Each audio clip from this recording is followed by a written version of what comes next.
पंचकुला में 160 करोड़ के गबन मामले में अकाउंट अधिकारी विकास कौशिक की पेशी भी आज।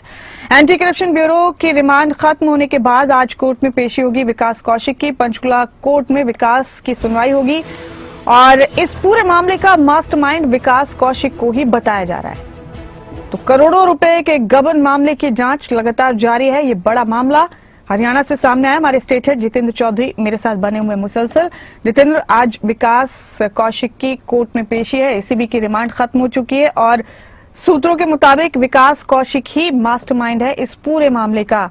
जितेंद्र, विकास कौशिक के पहलू को कैसे समझेंगे जितेंद्र, और आज किस वक्त कोर्ट में पेशी है इसकी?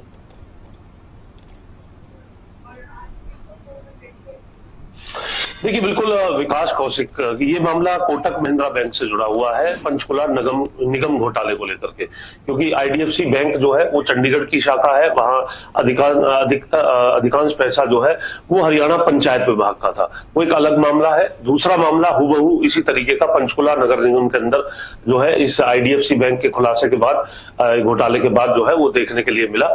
इस मामले के अंदर करीब 160 करोड़ रुपए का गबन जो है वो हुआ है और इसमें ईओ के तौर पर जो भूमिका निभा रहे थे विकास कौशिक, जिसकी आज 7 दिन के रिमांड के बाद ये कह सकते हैं कि पेशी होनी है पंचकुला कोर्ट के अंदर, उससे लगातार पूछताछ की गई है। उस पूछताछ में बहुत सी बातें जो है वो सामने निकल करके आए हैं, बहुत से तथ्य निकल करके आए हैं।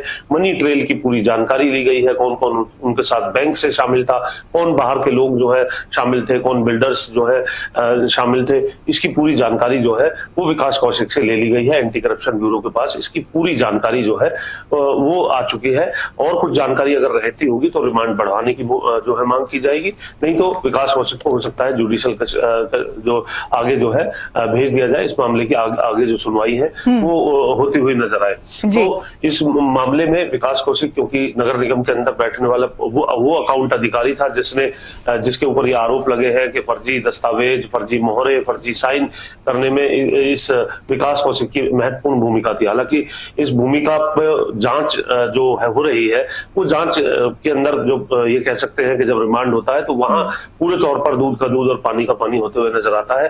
तथ्य सामने आते हैं, साक्ष्य सामने आते हैं और उन सभी को जुटाने का काम एंटी करप्शन ब्यूरो की तरफ से लगातार किया जा रहा है। आज ये देखना है कि विकास कौशिक की इस पेशी में रिमांड बढ़वाने की जो मांग है वो एसीबी करती है या फिर उन्हें आगे जेल के अंदर भेज दिया जाता है जुडिशियल कस्टडी में। बिल्कुल जितेंद्र, और क्या खुलासे और अभी आगे होने बाकी हैं इस मामले में, ये भी जानने के लिए इंतजार रहेगा सभी को। बेहद शुक्रिया जितेंद्र, इन अहम खबरों पर आप मेरे साथ जुड़े और विस्तार से इस चर्चा में शामिल हुए। बहुत शुक्रिया आप।